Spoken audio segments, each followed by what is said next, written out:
Depending on your circumstances, your government, law enforcement agencies, military, or other organisations may be an active threat to you.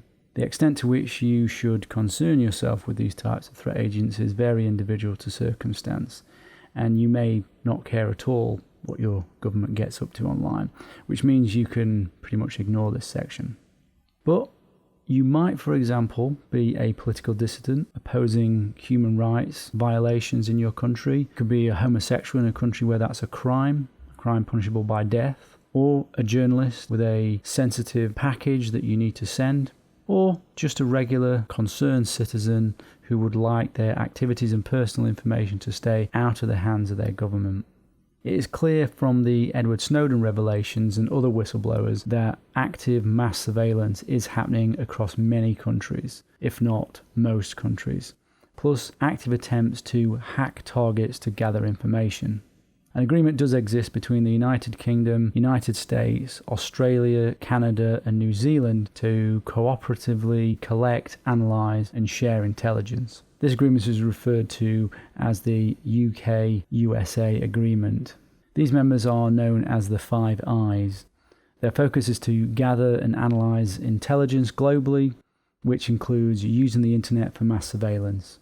To avoid breaking domestic laws by spying on their own citizens, members instead monitor each other's citizens and share that intelligence with each other.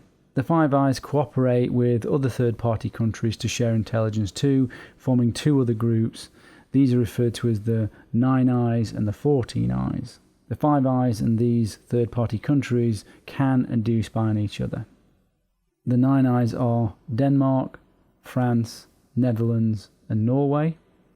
The 14 Eyes are Belgium, Germany, Italy, Spain.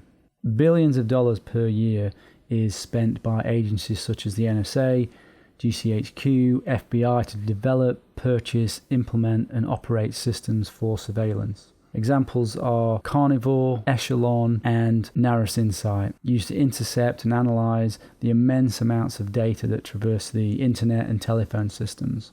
To give you some concrete examples of how this could include you, governments can listen in on your cell, satellite and mobile phones, use voice recognition to scan mobile networks, read your emails and text messages, censor web pages, track a citizen's movement using GPS or their mobile phone or the mobile network, and can even change email content while it's en route to you.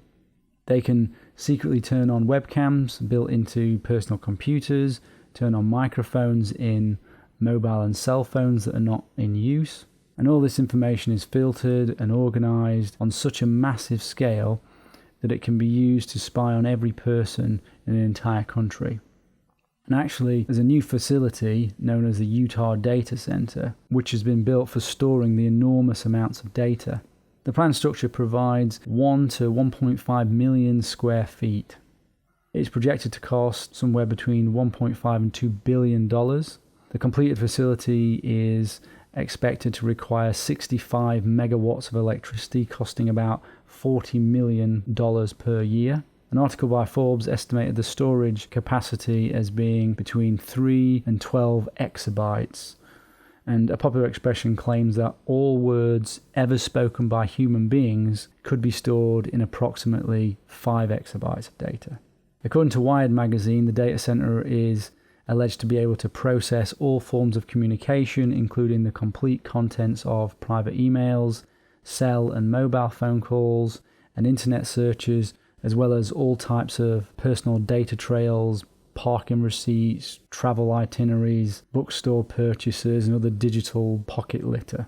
So you could just assume that all communication is under active surveillance, which would include all your internet and phone usage. So some questions you might ask yourself in order to consider if you want to secure yourself from this.